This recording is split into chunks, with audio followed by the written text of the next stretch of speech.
উপাচার্যের দ্বন্দ্বের কারণে শুধুমাত্র 7টি কলেজকে কিভাবে পিক অ্যান্ড চুজ করা হলো? মানে জাতীয় বিশ্ববিদ্যালয়ের অধীনে তো স্নাতক ডিগ্রি কলেজ আছে 1921টি। যখন এই সিদ্ধান্তটি নেওয়া হয়, আমি তৎকালীন যারা ইউজিসিতে ছিলেন, ইউজিসির যিনি চেয়ারম্যান ছিলেন অথবা ইউজিসির যারা সদস্য ছিলেন, তারা কিন্তু তৎকালীন প্রধানমন্ত্রীর কাছে গিয়েছেন, যে বলার চেষ্টা করেছিলেন, আমি যতটুকু জানি বলার চেষ্টা করেছিলেন যে আসলে এইটি বাস্তবসম্মত হবে না, কারণ এই বিশ্ববিদ্যালয় মানে বাস্তব সিনারিওটা তারা সেখানে বলার চেষ্টা করেছেন, কিন্তু বেসিক্যালি তিনি শুনেননি। কোনো আর্থিক লেনদেনের বিষয় আছে কিনা, বিশ্ববিদ্যালয়গুলোতে কলেজগুলো যদি যুক্ত হয় ওখানে পরিদর্শক হিসেবে যাবেন, শিক্ষকরা আরেকটু বেতন পাবেন, ওনাদের খাতা কাটবে, ওখানে আরেকটু টাকা পাবেন, এগুলো একটু আপনি খুলে টুলে বলেন। না না না না, এখানে আমি একটু বলি। এই যে মৌ হাসছে, আমি আপনাকে থামাচ্ছি, আমি একটু মৌয়ের কাছে যাই, দেখি মৌ কিছু বলে। আমি এটার একটু আপনি না বললে আপনাকে আর এই সুযোগ দিব না। না না, আপনি জানেন এগুলো, আপনি বলছেন না। হ্যাঁ, আমি এটা না না না, আমি এটার একটু উত্তর দিই আপনাকে, কেন বলবো না।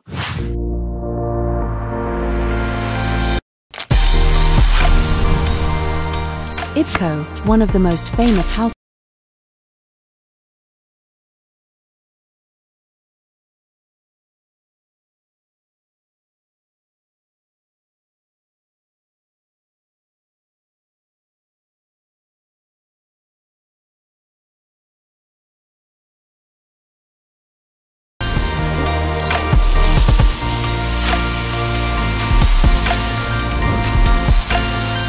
IPCO brand selects only the best products for our customers. দুই উপাচার্যের দ্বন্দ্বের ফসল হচ্ছে এই 7 কলেজকে ঢাকা বিশ্ববিদ্যালয়ের অধিভুক্ত করা।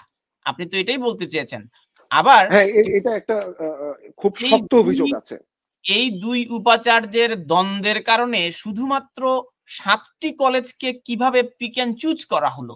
মানে জাতীয় বিশ্ববিদ্যালয়ের অধীনে তো স্নাতক ডিগ্রি কলেজ আছে 1921টি, 881টি আপনার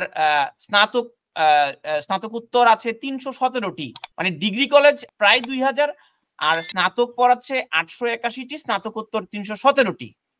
তো বাকিগুলোকে না নিয়ে এই 7টাকে কোন বিবেচনায় নেওয়া হয়েছে?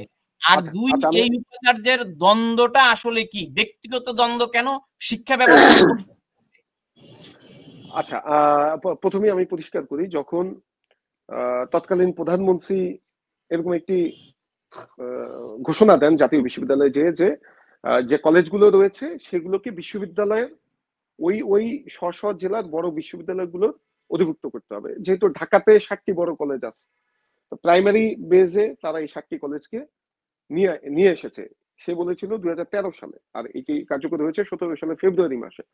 এরপরে ধাপে ধাপে তাদের পরিকল্পনা ছিল চট্টগ্রাম শহরে যে কলেজগুলো আছে অথবা চট্টগ্রাম বিভাগের যে কলেজগুলো আছে সেগুলো চট্টগ্রাম বিশ্ববিদ্যালয়, রাজশাহীর যে বিশ্ববিদ্যালয়গুলো রয়েছে সেগুলো রাজশাহী বিশ্ববিদ্যালয়, তার অংশ হিসেবে এই গত মার্চ মাসে, আমি একটু মাসটা একটু মার্চ অথবা এপ্রিল হতে পারে, মার্চ এপ্রিলে সম্ভবত 15টির মতো আরো কলেজ চট্টগ্রাম এবং রাজশাহী বিশ্ববিদ্যালয়ে অধিভুক্ত করা হয়।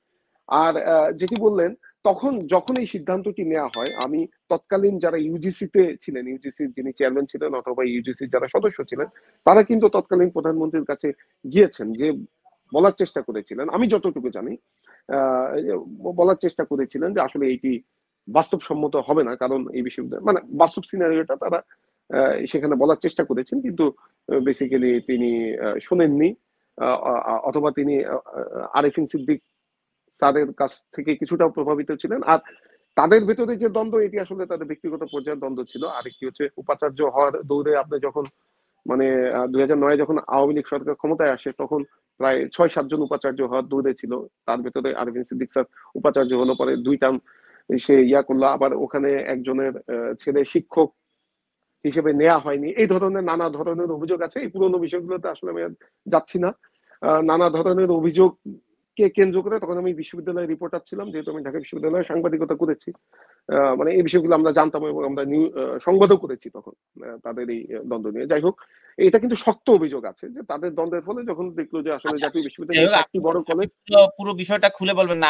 আমি পরে ডক্টর সাইফুল আলম চৌধুরীকে একটু খোঁচা দেওয়ার চেষ্টা করবো, যদি সাইফুল আলম চৌধুরী কিছু বলে নাকি। না না, আমি বলেছি পুরো বিষয়টা, যে এখানে আপনি খোলাখুলি একটু আমরা কথা বলি, আমি একটু আপনাকে সহযোগিতা করি।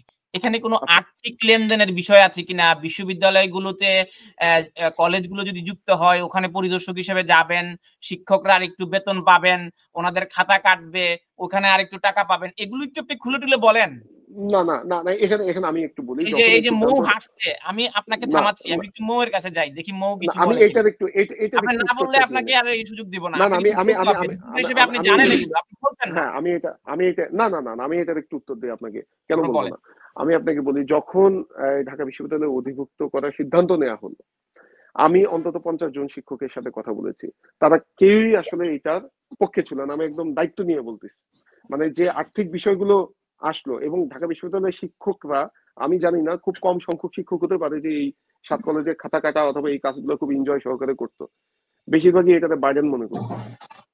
একদম আমি স্পষ্টভাবে বলতে পারি, কারণ আমার সাথে সেভারাল টাইম, যেহেতু আমি এই সেক্টরে কাজ করি, শিক্ষকদের সাথে আমার বেশি কথাবার্তা হয়, সেটা ঢাকা কলেজ বলেন, ঢাকা বিশ্ববিদ্যালয় বলেন, আর কুমিল্লা বিশ্ববিদ্যালয় বলেন, শিক্ষকদের সাথে আমার কথা হয়, তারা কেউই এটা এনজয় করতো না।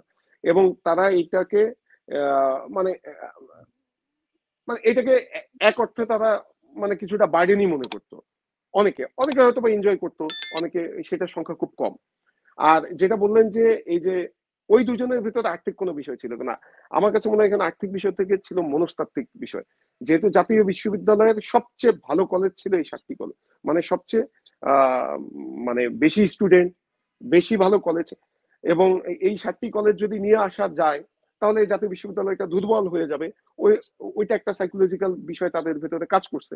কাজ করার ফলশ্রুতিতে আরফিন সিদ্দিক স্যার এইটাতে বেশি ফোকাস করছে, সেও চেষ্টা করছে, একসময় এসে এটা সে সফল হয়েছে। এবং আমি এখানে স্পষ্টভাবে বলি, ইউজিসির একজন দায়িত্বশীল কর্মকর্তা আমাকে ওই সময় জানিয়েছিলেন যে আপনার হচ্ছে যখন এটি চূড়ান্ত সিদ্ধান্ত হয় প্রধানমন্ত্রীর কার্যালয়ে, তখন হারুন স্যার খুব স্বাভাবিকভাবে সেই তার হচ্ছে বিরোধিতা করছে যে কেন আমার এই কলেজগুলোকে নেওয়া হচ্ছে, এই সিদ্ধান্তটা খুবই খারাপ হচ্ছে। তখন এটা আমি তখন হচ্ছে তাকে ধমক দিয়ে বসিয়ে দেওয়া হয়।